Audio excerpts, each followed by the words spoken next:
श्रावण मासर कृष्ण पक्षरे पड़ुथिबा एकादशी को कामिका एकादशी बा कामदा एकादशी कुहाଯାଏ। चालंतु जानिबा 2025 रे कामदा एकादशी केबे पड़ुछि, व्रत केउ दिन रखिबे, किपरि पालन करिबे एवं व्रतर पूजा विधि पारण शुभ मुहूर्त केउ समय रे हेबो एवं व्रतर महत्व कौन। 2025 रे कामदा एकादशी श्रावण मासर कृष्ण पक्षरे हुए।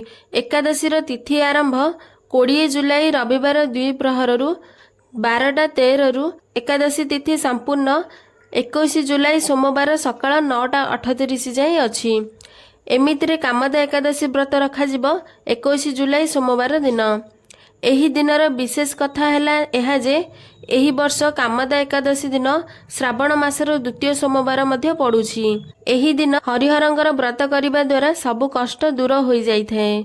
कोनोसी कामना एपरि नाही जे पूर्ण हेब नाही।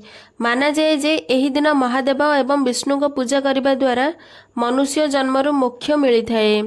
पूजा मुहूर्त प्रभात 4:35 रु 5:36 एवं राहुकाल सकाळ 7:30 रु 9 जाए रहिबो। एही दिन भगवान शिव को बेलपत्र अर्पण करिबा सह भगवान विष्णु को तुलसी पत्र चढ़ाइबा द्वारा समस्त प्रकारर पापरु मुक्त होई वैकुंठ धाम प्राप्त होइथाए। स्वयं भगवान ब्रह्मा नारद को कहिसंती जे केही भी एही एकादशी व्रत करिबो ता सह नारायण को पूजा करिबा द्वारा देव किन्नर पितृलोकंकर मध्य पूजा होई जाइथाए। एबे आसंतु जानिबा एकादशी व्रत संकल्प किपरि करिबे। सर्वप्रथमे भगवान विष्णु को प्रणाम करी डाहाण हाथरे जल एवं पुष्प नहीं संकल्प करंतु। हे भगवान नारायण, मु तुमर प्रसन्नता पाई, तुमर आशीर्वाद पाई, तुमर शरणागति पाइबा पाई आज मु श्रावण मास कृष्ण पक्षर कामदा एकादशी करूअछि।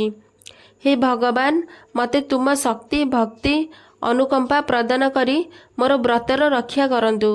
एहीपरि कही हाथरे थिबा जल एवं पुष्प को भगवानଙ୍କ चरणरे रखि दियंतु। भगवान विष्णु को जहा किछि भी भोग लगाइबे सेथिरे तुलसी पत्र अवश्य पकांतु। भगवान विष्णु को भोगरे तुलसी पत्र न पड़िले ताहा भोग होई न थाए।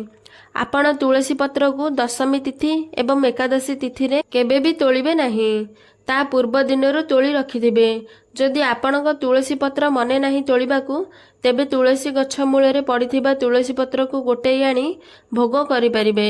एहा परे एकादशी व्रत बही पढ़ंतु।